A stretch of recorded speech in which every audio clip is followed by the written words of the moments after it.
Салам достор, биздин каналга жазылыңыздар. Башкалар көрсөтпөгөндү биз көрсөтөбүз. Урматтуу кыргызстандык элим, дүйнө жүзүндө канча улут жашаган тууралуу так маалыматтар жок. Бирок илимдин өкүлдөрү божомолдуу түрдө 3000-ден 4000-ге чейин улут бар дешет. Бирок ошол улуттардын 195-ин эле өз мекени, мамлекети бар. Бактыбыз бар экен, ошолордун катарына биз да киребиз.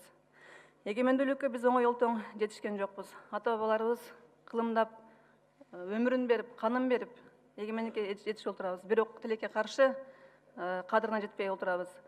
Түпкүлүгү түбөлүктүү калкыбызды өзгөлөрдөн айырмалап турган нерселер булар. Улутубуздун өзөгү болгон биздин тилибиз, маданиятыбыз, ата-бабалардан калган када салтыбыз, энелерден калган нарк наслибиз.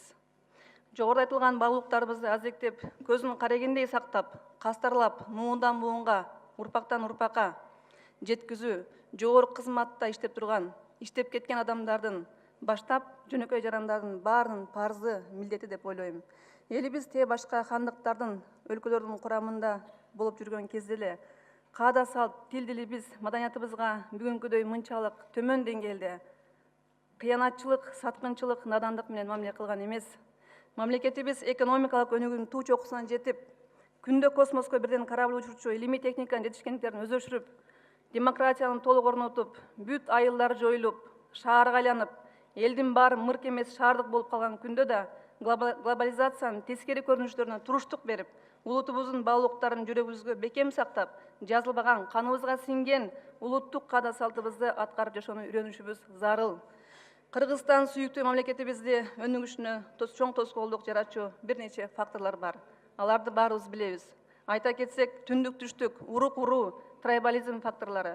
Булар аз келген сепеми, шаардык, айылдык факторду жарыялап тургандар абдан туура эмес кылып жатышат. Бизге батыш чыгыш элинин жана башка элдин маданиятын таңуулагандын кереги жок, токтотушубуз керек. Өзгөчө ушул парламентте турган кээ бир коллегаларыма кайрылат элем. Зордук, зомбулук көйгөйүн баарыбыз тон терибиз менен сезип, билип, көрүп, күрөшүп келе жатабыз. Өзүбүздүн улуттук баалуулуктар, элдик педагогика менен биздин маданиятка теңирден тескери эмес ыкмаларды колдоо менен күрөшсөк болот да. Кийимсиз аялдардын жогорку искусствосун баары түшүнөт. Шедеврлер жараткан Сальвадор Дали, Пауло Пикассо, Поль Бодри, Густаво Климт, Леонардо да Винчиден баштап СССРдын көптөгөн сүрөтчүлөрү жүздөгөн картиналар жараткан. Обаны баарыбыз билебиз, түшүнөбүз. Бирок биз жакшы түшүнүп коюшубуз керек. Булар бизге жат көрүнүш, элибиздин маданиятына такыр дал келбейт. Жалпыбыз маданиятыбыздын, баалуулуктарыбыздын жоголуп кетпеш үчүн жапа тырмак аракет кылышыбыз керек. Эмнеге элдин арасында агрессия, зордук, зомбулук, маданиятсыздык күчө баратат? Себеби биз улутубуздун үчүн жоготуп коюу коркунуч турат.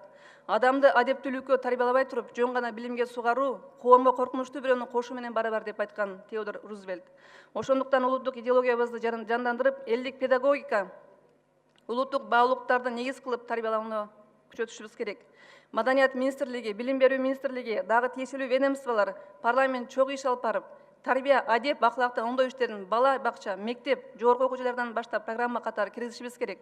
Жалпы эле Орто Азия эл үчүн ыплас, абийирсиздик деп эсептелинген жалаңач аялдардын көргөзмөсүн маданиятыбыздын туу чокусунда музейде уюштуруп, уюштурууда бир эле музейдин директорунун күнөөсү эмес, маданият министрлигинин так ушул улутубуздун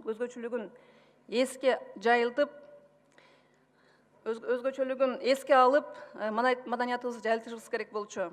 Ошондуктан мен ойлойм, бул жерде маданият министринин дагы күнөөсү бар. Өкмөт ошонун жазасын карасын. Маданият министрлиги так ушул улутубуздун өзгөчөлүгүн элге жайылтып, маданиятын өстүрүү, жайылтуу негизги миссиясы. Мейли мындай көргөзмөлөр эс алуу жайларда же башка жеке менчик мекемелерде болсо бир жөн эле. Биздин элибиздин тили, маданияты, каада салт, үрп адатын ата-бабаларыбыз бизге аманат, мурас кылып, урпактарга калтыргыла деп өзүнүн жанын берип, канын төгүп күрөшүп сактап келген. Биз болсо эгемендүүлүккө ээ болуп туруп, кыянчылык, чыккынчылык кылганды токтотолу. Урматтуу коллегалар, чоң рахмат.